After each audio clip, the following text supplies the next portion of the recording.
ચંદ્રમાં જઈને તૈયારી કરાવી. પણ એક ઘટના, ઐતિહાસિક ઘટના છે, સાધુ સંતનો મન છે, આ રામાયણનો પ્રસંગ નથી, પણ ક્રાંતિકારી, જે કૈકેયીના પાત્રના કોઈની ખબર નથી અને કૈકેયીને આપણે સદૈવ કોસતા રહીએ છીએ, કારણ કે કોઈ પણ ગ્રંથમાં કોઈ પણ પાત્રને કોસવાની પણ આપણી ક્ષમતા નથી. એની પાછળ કંઈક ને કંઈક તત્વ રહેલું છે. કોઈને કોઈએ બદનામી વરી અને ક્રાંતિ લીધી છે, બદનામી વરી અને ક્રાંતિ પ્રાપ્ત કરી છે. એમાંનું કોઈ પાત્ર હોય તો મહારાણી કૈકેયી છે. જો કૈકેયી ના હોત, કૈકેયીમાં ના હોત તો રામાયણ, તો વનવાસી રામના દર્શન ન થતા હોત, રાસના ઉંમરે કોઈ મોટામાં મોટી ક્રાંતિ કરી હોય, પોતાના સંતોના જંગલમાં મોકલવાનું સાહસ કર્યું, તો એ કૈકેયી પોતાના રાજના રજવાડા, પોતાના રાજના સીમાડાને સુરક્ષિત કરવા માટે કોઈના સંતાનોને, પોતાના સંતાનોને ચક્રવર્તી સમ્રાટ એવી જાહો દલાલીમાં અને વનમાં મોકલવાનું કામ કર્યું હોય તો એ કૈકેયી માતાએ કર્યું છે. એની એક ઘટના છે, સાધુના મુખેથી મેં સાંભળેલી છે. કારણ કે કૌશલ્યાજીનું એવું ગજુ નતું, સુમિત્રાજીનું કોઈ ગજુ નતું કે આ નિર્ણય લઈ શકે.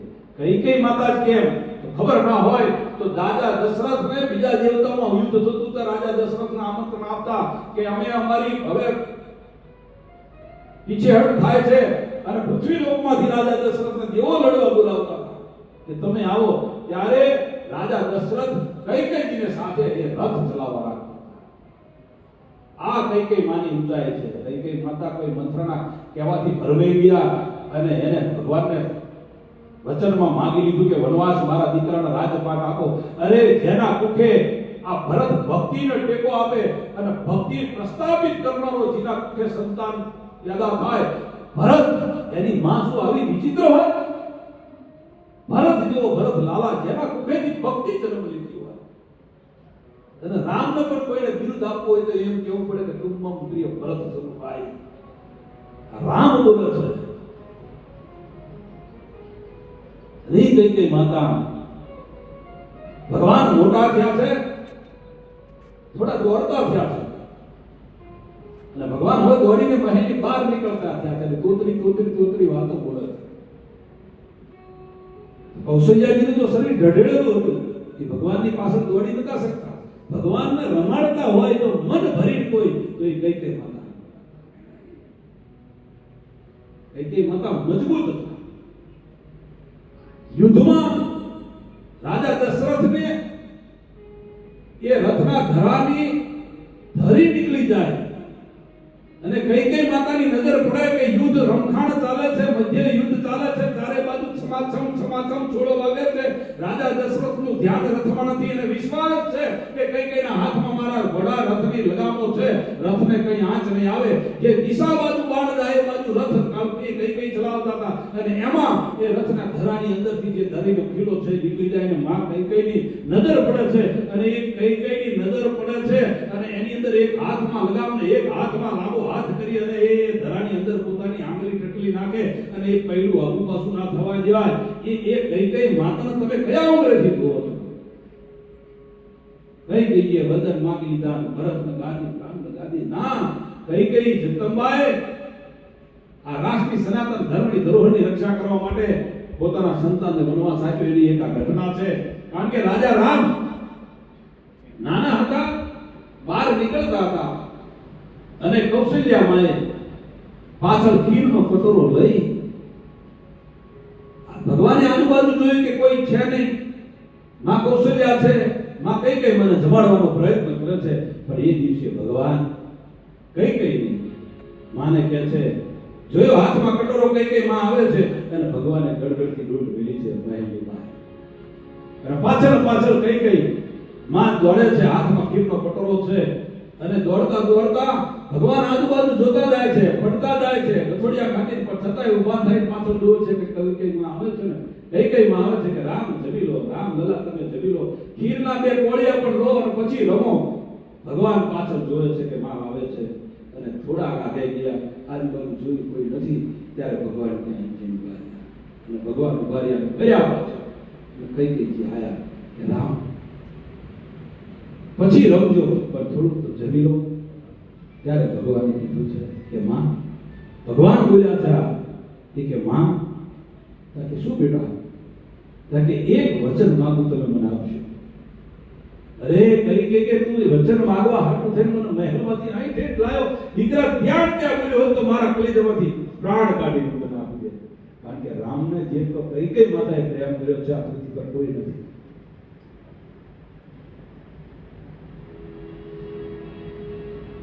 અને કઈ કીધું એક વચન માંગુ તમે મને આપશો. કારણ કઈ માતાએ કીધું કે બેટા રામ, એક વચન શું તું અતાર ને અતાર કે તો આ તારી માં તારા પગમાં પ્રાણ કાઢી નાખી દો. પ્રાણથી વાળું કોઈ ન હોય, અને રામ તું મને પ્રાણથી પણ કહેવાય છે. હા કે માં હજુ વિચારીને બોલજે, તું વિચારીને મને વચન આપજે. હું જે માંગવા જઈ રહ્યો છું એ તને તારા જીવનમાં અપસ અપાવશે, તારી બદનામી થશે. કહેતી હોય તો માંગુ. અરે માંગ રામ, અરે કે હજુ તો વિચારી લેજે. હું જે માંગવા જઈ રહ્યો છું એ તારા શેઠાનો સિંદૂર પણ જઈ શકે છે. અરે કઈ કે રામ તું આ બધી વાતો કેમ કરે? તું તારે જે માંગવું એ માંગી લે. કે નહીં માં, હજુ હું જે માંગવા જઈ રહ્યો છું એ તને દીકરાઓ ક્યારે માં નહીં કે તને. કઈ ગભરાણા છે કે આવું તો શું રામ માંગવા જઈ રહ્યા છે કે આટલું મોટું વર્ણન કરે છે મારું. કે માં તને આ ભારત દેશમાં સૂરજ ચાંદ રહેશે ત્યાં સુધી કઈ તને કોઈ જસ નહીં આપે, અપવસ એની દીકરીનું નામ કોઈ કઈ નહીં રાખે. માં તું વિચારી લેજે, હજુ આ રામ કહે છે તારે આપવું હોય તો આપતા પહેલા તારે આ બધું બેઠવું પડશે, આ તારે થવું છે. ત્યારે કઈ કહે છે કે રામ હવે હદ કરી છે તે રામ એ હદ કરી છે. અરે કે માં તારા શેઠાનો સિંદૂર પણ જઈ શકે છે, તું માંગી લે. ત્યારે એ કઈ માએ કીધું કે મારું સર્વસ્ત્ર જતું રહે તો ભલે જતું રહે. અરે જિંદગી આખી મારે કોઈ નદીના કિનારે શિલા બની રહેવાનું થાય તો ભલે, પણ રામ જો તું રાજી થતો હોય અને તારું આ જમીન ઉપર આયાનું કાર્ય સિદ્ધ થતું હોય બાપ, તો મારો એક જન્મ નહીં, હજારો જન્મ ને હજારો વાર પ્રાણ તારા ચરણમાં બિછાવો. રામ તું માં જો તું રાજી થતો હોય તો ગમે તે વેઠવા તૈયાર છે.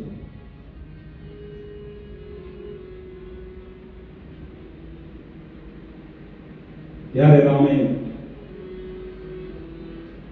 કૈકેયીના હાથમાંથી કટોરો હતો ઘીનો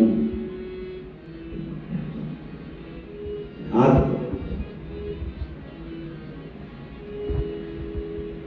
કૈકેયીને કીધું છે કે માં, હું જે કામ કરવા આવ્યો છું એ કોઈના હૃદયમાં કલેજો એટલું મજબૂત નથી કે આ કામ કરીએ. કે હું માં એટલે તમને અહીંયા લાવ્યો છું કે રાજનો વહીવટમાં તમને ખબર છે કેવી થાય છે, આપણા રજવાડાની સીમાડાઓની સુરક્ષા કેવી થાય તમને ખબર છે, કારણ કે તમે રાજમાતા છો. માં કૈકેયીનો હાથ પકડ્યો છે અને રામ કહે છે માં,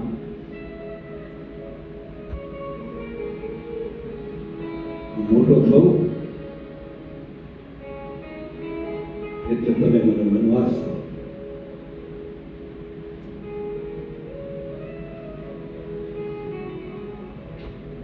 રામના મુખે બીજા શબ્દો નીકળ્યા.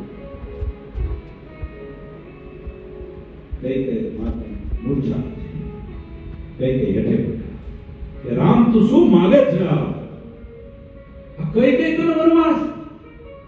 અરે તું બહાર નીકળે તો મારા પ્રાણ નીકળી જાય એવી તૈયારી થાય. ખાલી બહાર ચોખટમાં તું નીકળે, ઉઘાડા પગે ક્યાંક જમીનમાં પણ તારો પગ રહી જાય તો એ ઘા તારા ચરણ રજના મારા હૃદયમાં વાગે. અને રામ તું મારી પાસે વનવાસ માંગે છે? એવું બોલતા બોલતા કૈકેયી હેઠા પડ્યા.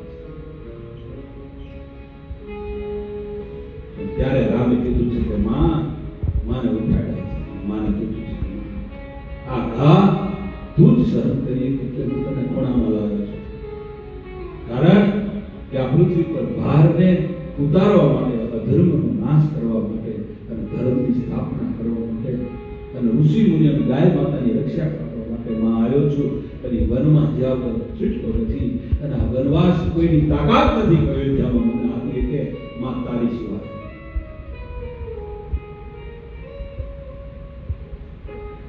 અને એ કઈ કઈ માન આપણે એવી કેવી કઈ કઈ ભાગની